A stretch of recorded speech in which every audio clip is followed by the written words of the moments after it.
राजकुमारी अमरा अपनी दया और सुंदरता के लिए जानी जाती थी। वो एक बड़े महल में रहती थी, हरे भरे बगीचों से घिरा हुआ। उसका परिवार प्यार और समझदारी से राज करता था। एक भयानक रात सब बदल गया। लालच से भरे दुश्मनों ने महल पर हमला कर दिया। अमरा डर के मारे देखती रही, क्योंकि उसके परिवार की बेरहमी से हत्या कर दी गई। वो इस कत्लेआम को रोकने में असहाय थी। राजकुमारी बड़ी मुश्किल से बच निकली। उसका दिल दुख और गुस्से से भरा हुआ था। अमरा निषिद्ध जंगल में भाग गई, शांति की तलाश में। ये प्राचीन जादू की जगह थी, जिससे उसके लोग डरते थे। थकान से राजकुमारी गिर पड़ी। उसके आंसू जमीन पर गिर रहे थे। जैसे ही वो मरने लगी, एक शक्तिशाली ताकत उसके अंदर उमड़ पड़ी। ये जंगल का जादू था, जो उसके दर्द और गुस्से की तरफ खींचा चला आया।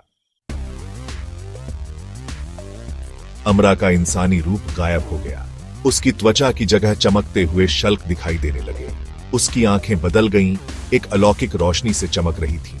उसका पुनर्जन्म हुआ, एक राजकुमारी के रूप में नहीं, बल्कि एक शानदार नागिन के रूप में। जंगल ने उसका स्वागत किया, सरसराते पत्तों में राज की बातें की। एक नागिन के रूप में उसकी प्रवृत्ति मजबूत थी, जो उसके साथ हुए अन्याय से और भी बलवान हो गई।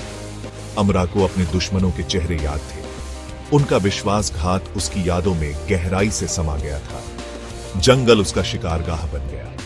उसने इसके रहस्य सीखे, अपने नए रूप को निखारा। अमरा को पता चला कि उसके पास जहरीले नुकीले दांत और अविश्वसनीय ताकत है। लेकिन सबसे जरूरी बात, वो दूसरों की मौजूदगी, यहां तक कि उनके सबसे गहरे डर को भी महसूस कर सकती थी। जंगल अजूबों और खतरों की जगह था। प्राचीन पेड़ भूले हुए समय की कहानियां फुसफुसाते थे। रहस्यमय जीव, सुंदर और भयानक दोनों उसके रास्ते में आए। अमरा का सामना ज्ञानी उल्लुओं से हुआ, जिनकी आंखों में सब कुछ जानने की शक्ति थी।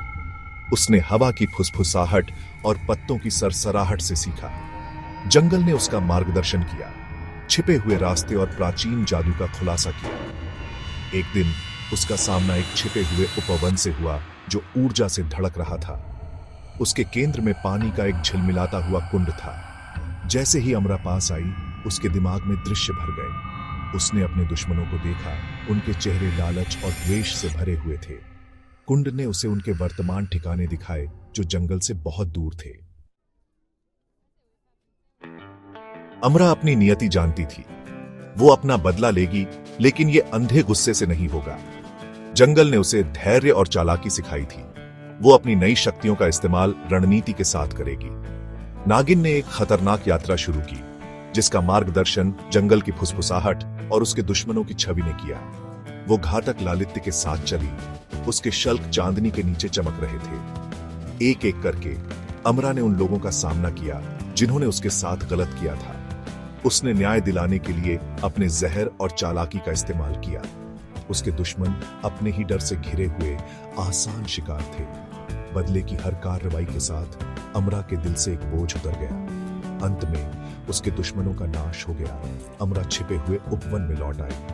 वो कुंड में चली गई, उसके जादू को खुद पर हावी होने दिया। जैसे ही वो बाहर निकली, वो अब बदले की भावना से ग्रस्त नहीं थी।